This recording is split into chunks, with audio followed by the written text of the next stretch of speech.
2020 सनाव जि एकर्ड जालांबाय बे जोंनि एकर्डआ गमामायै गनायजाथाव आरो गनायजाथावना नङा बेखौ नोंथांमोना जायफोर सिगनेटरि नोंसोरो सालि जारि खालामनानै डिटेल्स नोंसोर एनालाइसिस खालामजोबनानै लानांगौ इमिडिएट।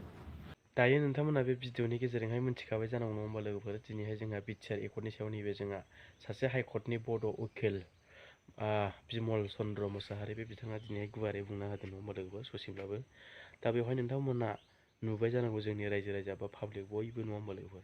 दा दिनैहाय जायफ्रा बे 2020आव 27 जानुवारियाव जोंहा मोनसे बिटिआर एकर्ड जानानै थांदोंमोन नङा होमबा लोगोफोर। दा बेनि सायावहाय जोंहा मिथिनानैबो मिथियै बायदि जाबावगोन नामा जोंहा बै जाय सिगनेटरि मेन सिगनेटरि जोंहा दा नैबे जोंनि दा सरकारखौ सालायबाय थानाय बे बिथां लिडारफ्रा दिनैहाय मिथिनानैबो मिथियै बायदि जाफ्लाबावगोन नामा आरो रायजोफोरखौ थगायबावगोन नामा।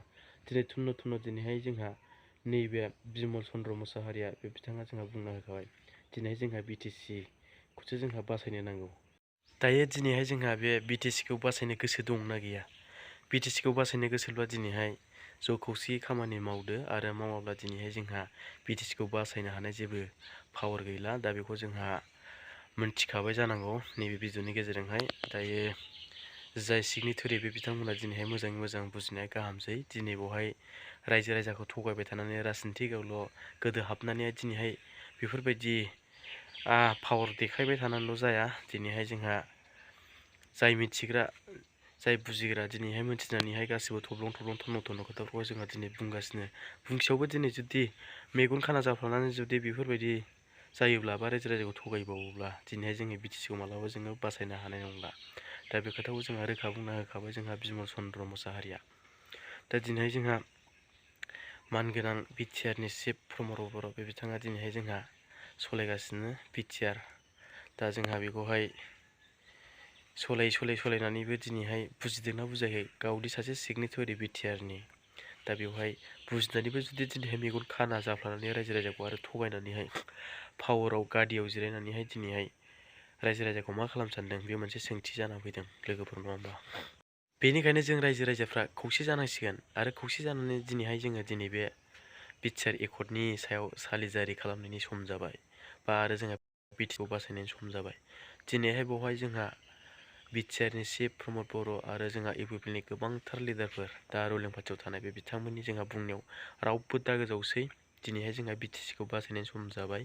दिनैहाय बेवहाय जोंहा बिटिआर सोदोब नङा होमबा लोगोफोर। बे बिटिआरखौहाय जोंहा नैबे 2025 बिसिमल' जोंहा लिरनो हागोन बा लिरदो बेफोरबायदि खोथाखौ जोंहा बुंबावदों नैबे बिमल चन्द्र मुसाहारिया। दिनैहाय मानो लिरनो थिनदों नोंथांमोना भिडिअखौ नायदो। नैबे जोंहा बिमल मुसाहारिया मा बुंदों।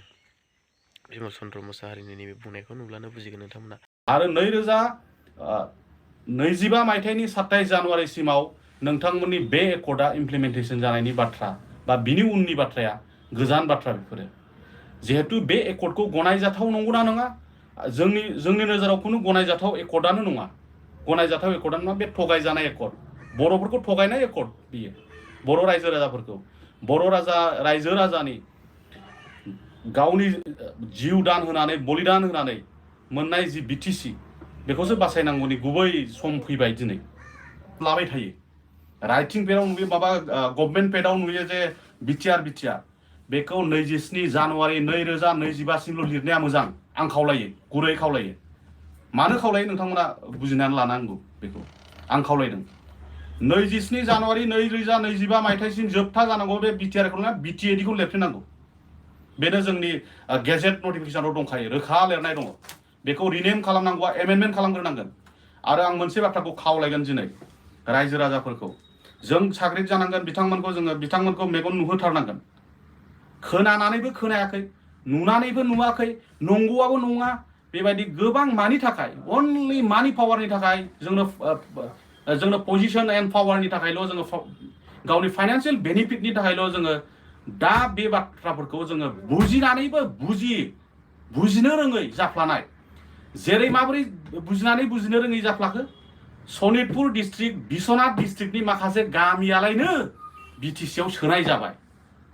जे बाथ्राया नंखाय बाथ्रा, जि बाथ्राया जाथावना नङा। नोंथांमोना गले गले रिकुवेस्ट खालामनायावसो गभर्नमेन्ट अफ आसामा नोंथांमोननिखौ नैबे गामियाव हाबबाय होननानै नटिफिकेसननि गेजेरजों होलागासिनो दङ बेफोर बाथ्राया गनायजाथाव नङा टेकनिकेलि